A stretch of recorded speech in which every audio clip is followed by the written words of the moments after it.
Kavanaugh controversy will influence voters come November. Let's bring in Josh Schwerin, communications director for Democratic Super PAC Parties USA and former spokesman for Hillary Clinton's presidential campaign, and Sophia Nelson, former House GOP committee counsel and Msnbc Think contributor. Let's start with you on this, Sophia.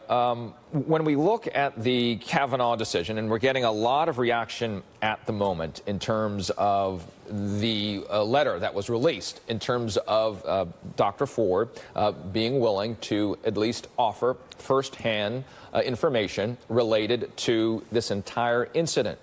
We don't know necessarily that that means sitting in front of the Senate Judiciary Committee. On the Republican side, as you know, all white men. Yeah, look, Richard, this issue continues to rock Washington and indeed the nation. And I want to say at the outset that I don't see how the Republicans come out of this in a good way, no matter what happens. So, for example, if they hear Dr. Ford and then they hear Judge Kavanaugh, and then they push the nomination through regardless of how the public feels about it or the reaction to it, that's not going to bode well for them in the midterms at all. And if they continue not to get it right from the optics and the treatment of Dr. Ford and what seems to be a rush to judgment in the opinion of some, not allowing the FBI time to investigate, I just don't see how this works out well for the GOP. Every American right now ought to go onto Twitter and look at the hashtag why I didn't report. It's going to have you in tears. It's going to have you angry and frustrated to see how prevalent, Richard, sexual abuse, assault, and date rape and those things are in our culture and have been for the last 50 years and even right with us today. And the Republicans have to deal with this, and they got to take it seriously. Josh, as we do look towards the midterms, reflecting on what Sophia was sharing there, who does it ignite more, the Democrats or the Republicans? And of course, there could be more memes or more campaigns before the midterms, the actual voting day. But as it stands right now, who do you think it energizes more? Well, I think there are millions of women across the country who are already inclined to vote for Democrats.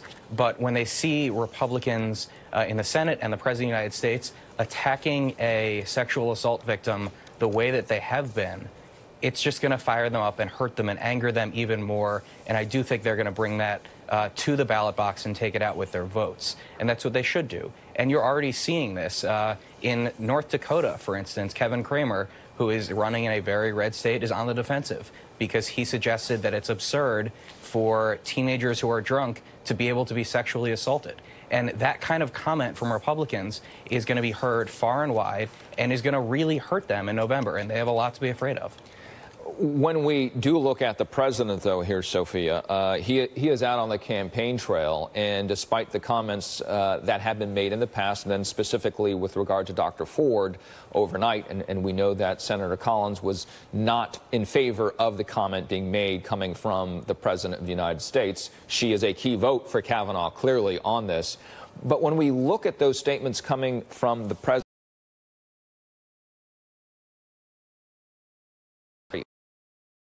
as well as in other states that he continues to visit on the campaign trail.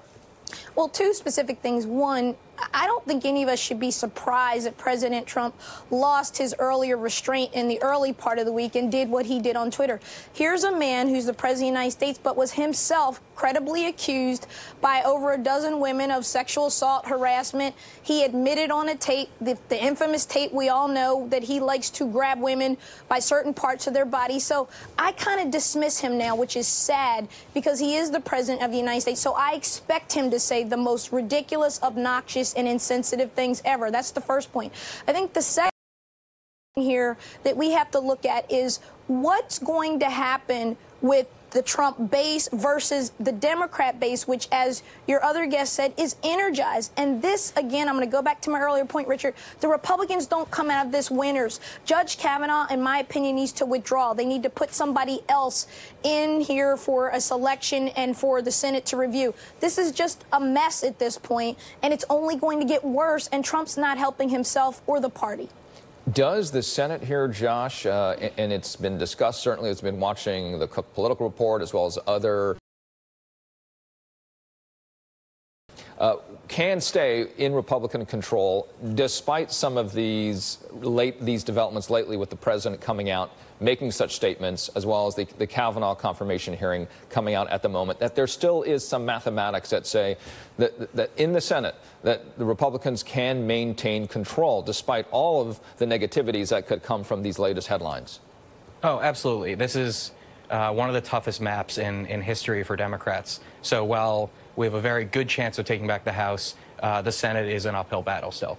But what we've seen is recently polls are shifting in our favor, and momentum in a bunch of these races is absolutely favoring Democrats. And so if you're going to have close races across the country. And if you have another thing that can push a few more voters over the edge, it absolutely helps our chances to win the Senate, because right now it is difficult. No matter how good the climate is, we're running in a lot of red states. But there are voters everywhere who will not like the image, if it happens, of 11 crusty old white men.